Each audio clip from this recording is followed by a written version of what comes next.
All right, One Pride Nation.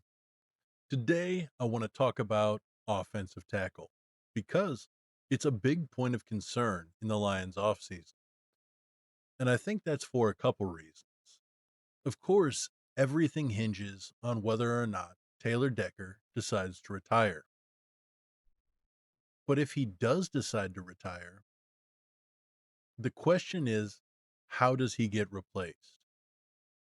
Now, we all know that we want the Lions to pick up an offensive tackle in the draft. But even if they do, I think that the best case scenario is they do that without Taylor Decker retiring. Because past a guy like Francis Mauigoa, I'm not sure that there's anyone that you're completely comfortable with putting in as a starter on day one. There are serious concerns with a lot of these tackles.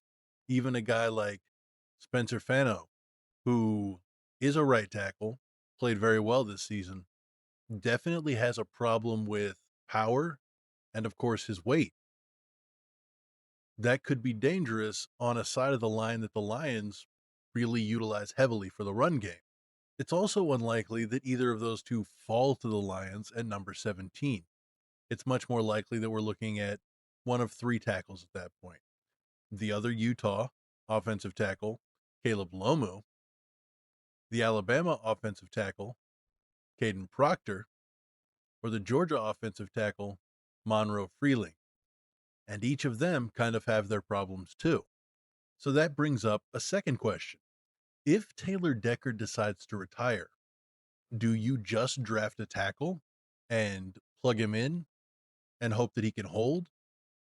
Do you draft a tackle and see what options are on your roster? Maybe somebody like Miles Frazier could hold up the right side of the line. Or do you draft a tackle and add an inexpensive free agent, somebody like Joseph Noteboom of the Baltimore Ravens, or maybe even Justin School from the Minnesota Vikings? One of those guys who by no means is a great tackle, but they are a veteran who this new rookie tackle could learn under. So before we get down into really breaking down who's available and thoughts on them, I want to know what you think. Would you trust anybody but maybe the top two tackles in this draft to immediately jump on the line? Or do you think, with where the Lions are at and what we saw from this offensive line this year, that there needs to be a better contingency plan? Let me know your thoughts in the comments below.